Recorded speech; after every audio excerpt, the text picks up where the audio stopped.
আমাদের যিনি প্রধান উপদেষ্টা আছেন উনি আগামীকাল রংপুরে যাবেন আবু সাইদের পরিবারের সাথে দেখা করতে। সাথে আমাদের দুজন যে ছাত্র প্রতিনিধি আছে, শিক্ষার্থী প্রতিনিধি, তারাও যাচ্ছে।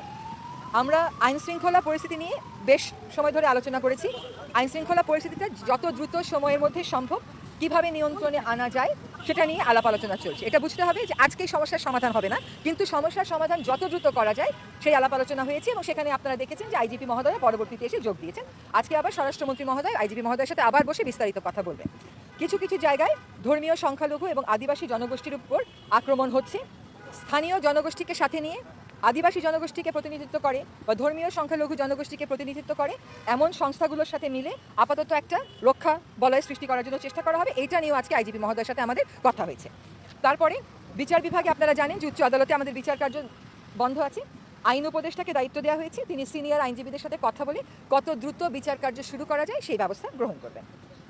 আরেকটা হচ্ছে যে যত শিক্ষার্থী নিহত হয়েছেন এই আন্দোলনে, এই অভ্যুত্থানে, সকলের পরিবারকে ডেকে আমাদের প্রধান উপদেষ্টা যমুনাতে একদিন বসবেন, ওনাদের সাথে কথা বলবেন। আর হচ্ছে যারা আহত হয়েছে তাদেরকে চিকিৎসার সুব্যবস্থা করারও একটা সিদ্ধান্ত হয়েছে এবং যারা এখনও ধরেন আমরা জানছি না যে এই অভ্যুত্থানেই তারা আহত হয়েছে, তারাও তাদের তথ্য দিলে তাদেরকে সেই সাহায্যটা করা হবে। অনেক হয়রানিমূলক মামলা হয়েছে যারা আন্দোলন করেছে তাদের বিরুদ্ধে, আর এর আগেও অনেক হয়রানিমূলক রাজনৈতিক মামলা হয়েছে।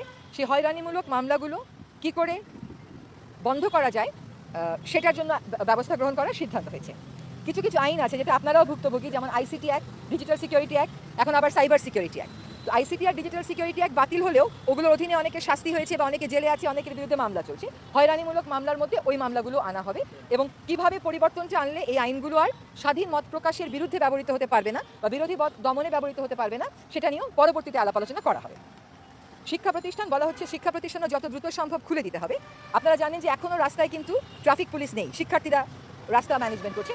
সেরকম প্রেক্ষিতে আমরা বলতে পারিনি যে আমরা কালই খুলে দেবো, কিন্তু শিক্ষক সমাজের সাথে আলোচনা করা হবে, করে শিক্ষার পরিবেশ ফিরিয়ে এনে এবং আইন শৃঙ্খলা পরিস্থিতির সাথে সামঞ্জস্য রেখে যত দ্রুত সম্ভব শিক্ষা প্রতিষ্ঠান খুলে দেওয়ার চেষ্টা করা হবে। অর্থের ব্যাপারে কথা হয়েছে যে আর্থিক খাতগুলোকে শুধুমাত্র চালু করলেই হবে না, সক্রিয় করতে হবে এবং সেখানে নেতৃস্থানে পরিবর্তন আনবার প্রয়োজন যেগুলো আছে অনতিবিলম্বে সেই পরিবর্তন আনার চেষ্টা করা হচ্ছে।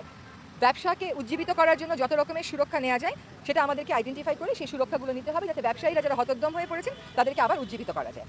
জনগণের জীবন এবং জীবিকার কষ্ট লাভে বাজারের উপর যে নিয়ন্ত্রণ, অর্থের ক্ষেত্রে যে নিয়ন্ত্রণ, সেটা অগ্রাধিকার পাবে অর্থ মন্ত্রণালয় যখন তার পরিকল্পনা করবে সেখানে।